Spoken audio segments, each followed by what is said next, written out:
Good day.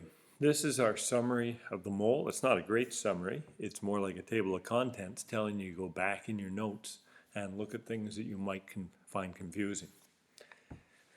So we start off by looking at the wacky world of molar mass, knowing how to determine that from the periodic table, remembering that for most elements we're going to go, and compounds, we're going to go to 2 decimal places, nearest hundredth of a gram per mole, and we have to be able to deal with diatomics.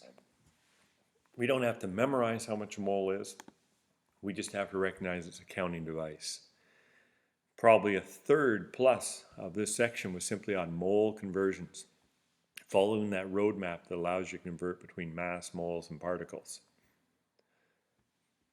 It got a little more challenging when we looked at things like percent composition and empirical formulas and know how to use these things. And empirical formulas, you have to remember that extra step if we ask you to go to a molecular formula.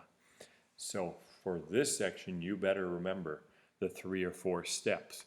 3 steps if it's empirical, 4 steps if you have to go to molecular formula. Related to empirical formulas was the wacky world of hydrates. And then we finished off with molarity, N equals CV, and all those calculations. And finally, molar volume, which was fairly straightforward. So there's a lot you have to know. That's why it says it's a watershed test. You might have found this course difficult. Traditionally, if you're a student who's going to do well in this course, this is where you turn it on if you've been struggling. The mole test is meant to be straightforward. You have to know your stuff, but if you do, there are very few surprises on it.